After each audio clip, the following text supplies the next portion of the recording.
very significant day, certainly all throughout the Caribbean and really the diaspora, because it recognizes the end of slavery, certainly the proclamation and the implementation. It's 190 years since the ending of slavery. So it's a major celebration. As you know, we went through 250 years or so of dehumanization and degradation and every possible aspect of the Holocaust or Maafa that we can talk about, including the displacement of, I don't know, 40 million people out of the continent and the death of so many in such dire circumstances, from the continent, traveling across the Atlantic, and on the slave plantations, et cetera. But, it's important to focus, I think, on our emancipatory efforts. And I think that's what's important in the long run. Because the ending of slavery didn't come about because of the generosity of the people who had enslaved us. It came about because of our continued efforts to free ourselves. And of course, one of the major efforts that was successful was, of course, the Haitian Revolution.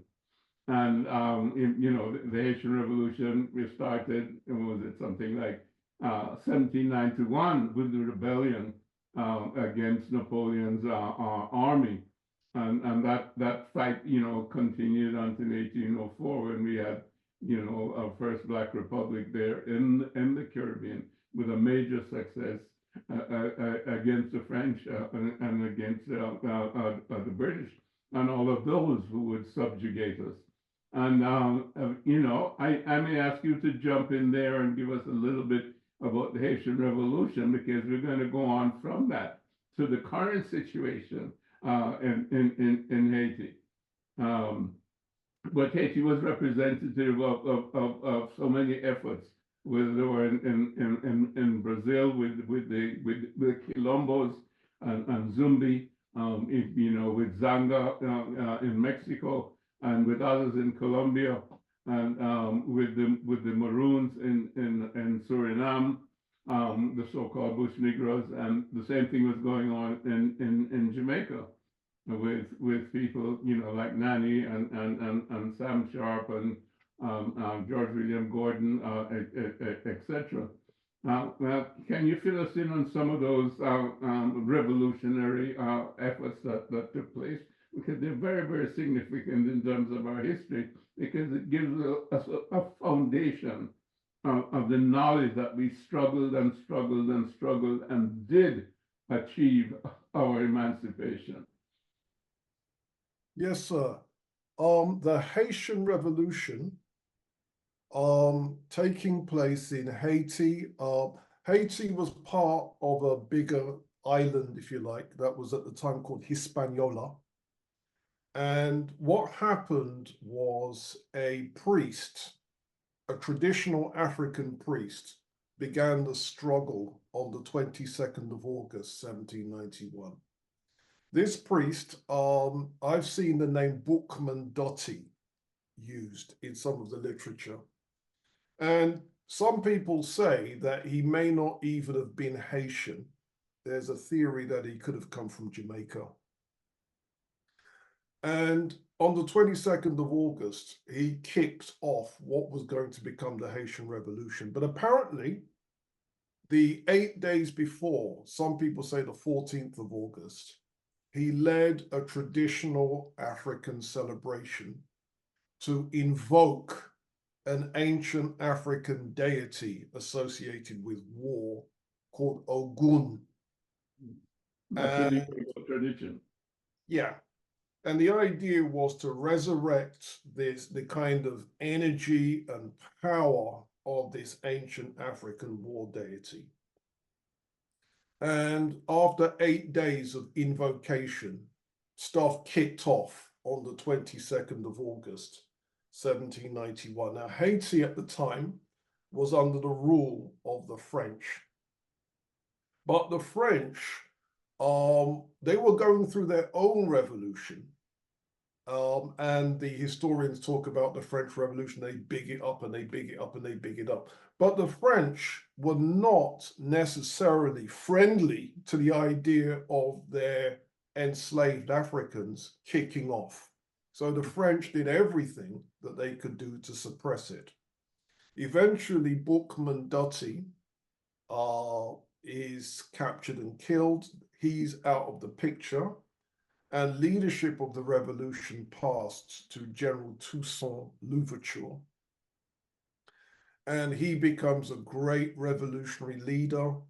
And according to the great Trinidadian scholar, C.L.R. James, he worships this guy, Toussaint Louverture.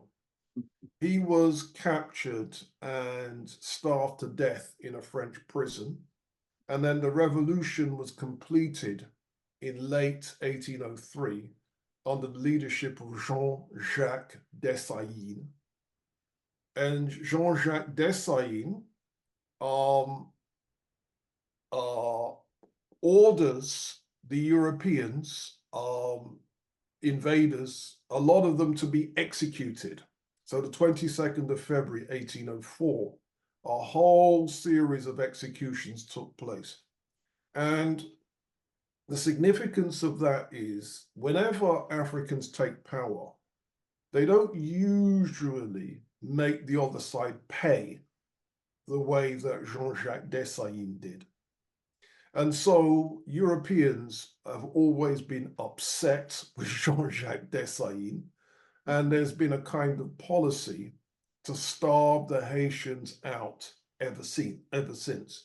Meanwhile, having fought the French, in fact, 2 French invasions, other Europeans realizing, but wait a minute, the French are out of the way. Maybe we can snatch Haiti and re-enslave the Haitians. So the Spanish tried and were beaten. The English tried and were beaten. And Haiti becomes independent, and a consequence of their independence is their new ruler, King Henri Christophe, builds a series of forts across Haiti. The most important one is a building called Citadel Henry, which is a hilltop castle. It's the largest fort in the Western Hemisphere.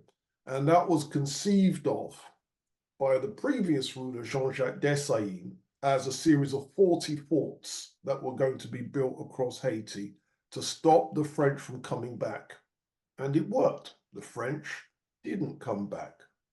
So Haiti became an inspiration to Black people in the Western Hemisphere that you can revolt, you can overthrow your slave owners. You've got to remember the French, the English, the Spanish are amongst the 3 most powerful European nations. You can stand up to them and beat them. You can pull off the most important piece of diasporan architecture. Better than that, some people say the most important piece of 19th century architecture, full stop. And the Haitians did all of this, and they freed their country. Now, the French since came up with a way of getting them to pay reparations, which has impoverished Haiti to this day.